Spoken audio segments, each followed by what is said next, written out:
7. alamati. 5 vaqt namazın irinden ayrılyan vurtlar gerek değil.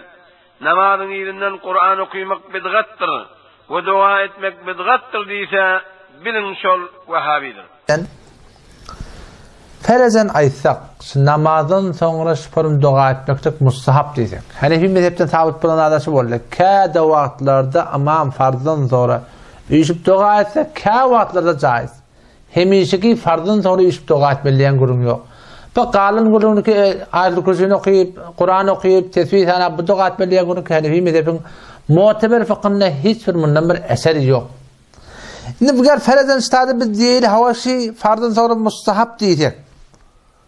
Ya sünnetler sonra mustahap değil, ferezen şimdi biz kabul etsek. Mustahabın hükmü ne mi da Müslüman'da? Mustahap diğerleri etsen sogap, etmesen günahı yok. Bir adam şimdi etmeliyse, başka adam etmese kıyın görse, şimdi o ne mi hükmü tabi? Şu bir kaide-i fıkhi, Reddül Muhtar'da da var ya, Moğla-i Kahramanlar Merkat'ta da yazıp koyup durur. Bir köre belli bir gurur başladı. Men esarra ala mendubin. Her kimi ki bir mustahabı ısrar etse, ağaçın hatmin edilmeli. Ne edip olmaya şey? Ve cealehu azmen.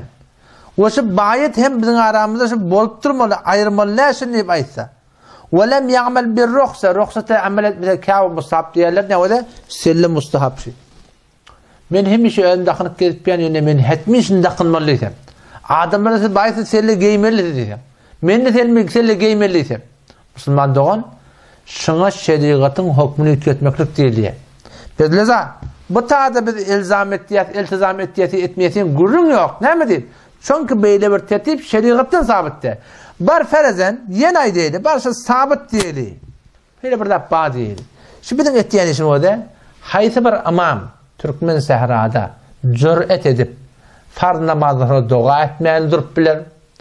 Ve haysi bir imam, sünnet okuyandan sonra, bu karşıma yüzün orada çıkaysın, ya sünnetini öyle okuyacaksın çıkaysın. Kim şunu edip bilir?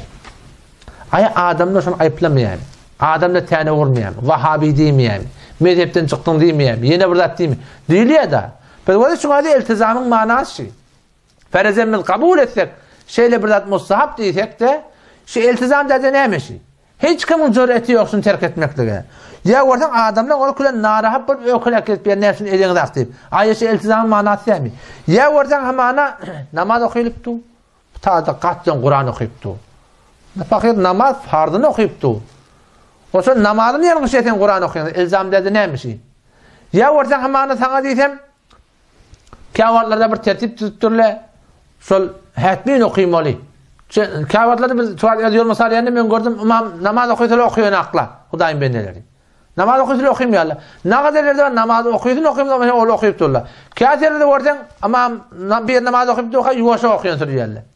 Ya sana diysem barahim ne kadar vakit piş geliyor. Şuna yetişecek bolup namaz selam okuyorlar fakirler. Adamlar namaz cahil okuyacak. Ağa geliptir 4 rekat pardın, yatsı namazın, 1 rekatını yetişiptir, 3 rekat iyice kalktır. Şimdi şol Kur'an okuyuyorlar şurada. Şeriatta bir bal, ferezen mustahap değiller. Ki bize şu mustahaplığını taf ölmedik. Şunu yetişecek görüp hayır helak. Ne mi okuyanı bildi? İngil kayak. Kala şunu yetişecek adamlar şunu dil yetirmesin. Ayeti iltizam dedi ne mi? Hatta hotusu imamın özü namazını çalam okuyor. Şunu yetişecek var. O zaman şu tayda Müslüman doğan. Şu tertibin hükmü men tahkikimda şunu bedgat dedi Müslüman doğan. Çünkü şeyde bir zat Kur'an'dan, hadisten, Hanefi mezhebin fıkhından sabitti. Arada birine diyen kurtup, doğrularından bir soradım diye, hafız şuna kına neyme diye. Ahir Sure Elem Neşrah okuyor diye. فَاِذَا فَرَغْتَ فَانْصَبْ وَاِلَى رَبِّكَ فَرْغَبْ Allah şey deyiptir.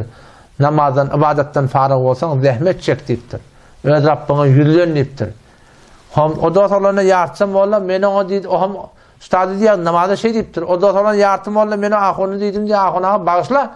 Tazir olakon tazirlemeyi mantıqada. Taqdir'a başda bir tane siga mufret keliptir dedim diye. فَاِذَا فَرَغْتَ فَانْصَبْ Farık bolsan zahmet çek. Doğa, tenhay doğa etmez. Kur'an'ın ayetlerini etecek olsan aş etme oraya dedim diye. Ne diyeceğim bilmem ne alıpçılık kılıp kuşun at etti diye. Bu da istidlalı Kur'an'ın. Hudayım ben eteceğim, Huday'dan korkmayayım. Haysi bir müfessir. Şu ayet Kur'an'dan havaş namazdan sonra iş doğa et, böyle doğa istidlal ettir. Men qala fil Qur'ani bi ra'yihi faqat kefer diye ulamalar. Hadis getiriyorlar. Her kim Kur'an'ı öz nazarına göre bilen kullu dininden çıkıyor deyiptir.